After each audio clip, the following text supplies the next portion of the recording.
आज Doubtnut app download करें। Doubtnut पर अपने सभी गणित, रसायन विज्ञान, भौतिक विज्ञान और जीव विज्ञान के डाउट्स का करो सफाया।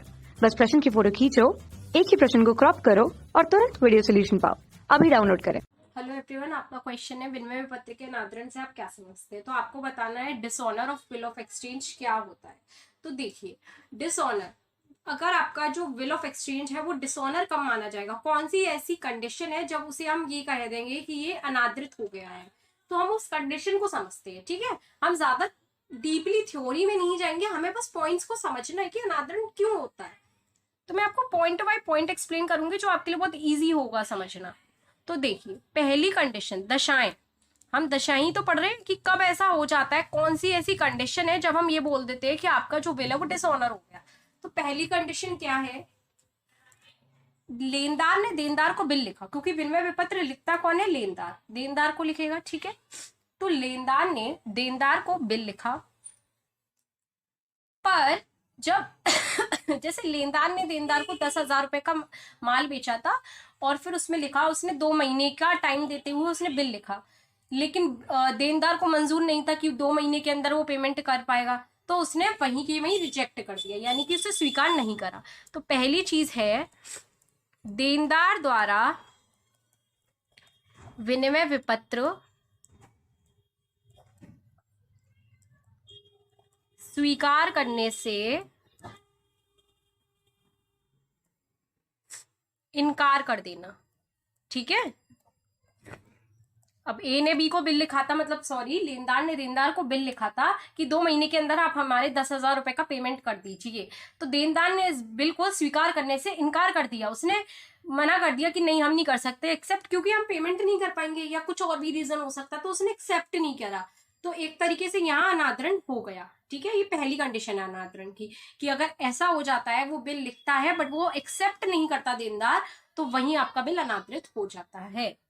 सेकंड कंडीशन क्या है, आप मान लीजिए फर्स्ट कंडीशन अगर नहीं होती, बिल उसने एक्सेप्ट कर लिया लेकिन बिल पूरी तरह से एक्सेप्ट नहीं किया, जैसे ए ने बी को बिल लिखा कि 10,000 रुपए आप हमें 2 महीने के अंदर पे कर दें। ठीक है, ये बिल था। अब देनदार के पास जब बिल पहुंचा तो उसने एक्सेप्ट कैसे करा है, पार्टली एक्सेप्ट करा है। ठीक है, अंशतः स्वीकार करना अंशतः स्वीकार करने पर, अंशतः स्वीकार करने पर मतलब क्या है इसका, पार्टली एक्सेप्ट करना।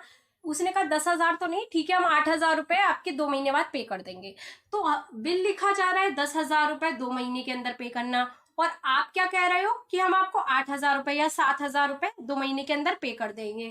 तो यहाँ आपने पार्टली एक्सेप्ट करा है, कंडीशन में फेरबदल करके थोड़ा बहुत अपने अकॉर्डिंग एडजस्ट कर लिया, तो यहाँ बिल का अनादरण हो गया, क्योंकि बिल जो था वो आपको वही एक्सेप्ट करना था और आपने उसमें अपनी अकॉर्डिंग पार्टली एक्सेप्ट करा जिसको हम मर्यादित भी बोलते हैं, मर्यादित या अंशतः स्वीकार करा, तो वो आपका बिल डिसऑनर हो गया।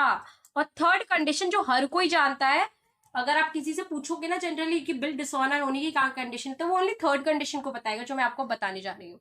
फर्स्ट और सेकंड कंडीशन बहुत कम लोगों को पता होती है। ठीक है, तो थर्ड कंडीशन क्या है, मान लीजिए लेनदार ने देनदार को बिल लिखा और देनदार ने पूरा जो 10,000 रुपए था वो 2 महीने पेमेंट करने का उसने एक्सेप्ट भी कर लिया, स्वीकार भी कर लिया, लेकिन जब पेमेंट की डेट आई तब पेमेंट ही नहीं हुआ, तो वहां बिल आपका डिसऑनर हो जाता है।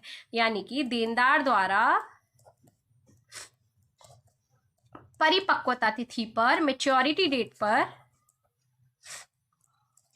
भुगतान करने में असमर्थ होने पर। ठीक है, तो ये कंडीशन है थर्ड, कि मैच्योरिटी डेट आई पर देनदार आपका असमर्थ हो गया भुगतान करने के लिए, तो यहाँ आपका बिल डिसऑनर हो जाएगा। तो आपको यहाँ समझ में आई, आपकी 3 कंडीशन है। पहली, जब वो एक्सेप्ट ही नहीं कर रहा है, दूसरी एक्सेप्ट करा बट पार्टली एक्सेप्ट करा, और तीसरी एक्सेप्ट तो कर लिया बट पेमेंट नहीं कर पाया। तो ये 3 कंडीशन है आपकी। ठीक है, यहाँ विपत्र का अनादरण हो जाता है। इन तीनों कंडीशन में बोला जाता है कि आपका बिल डिसऑनर हो गया है या अनादृत या अप्रतिष्ठित हो गया है। आई होप आप सबको क्लियर हुआ होगा guys. Thank you very much. कक्षा 6 से 12वीं से लेकर नीट, IIT, JEE वो एडवांस के लेवल तक 1 करोड़ से ज्यादा छात्रों का भरोसा। आज ही डाउनलोड करें डाउटनेट ऐप या व्हाट्सएप करें अपने सारे डाउट्स 8400 400 400 पर।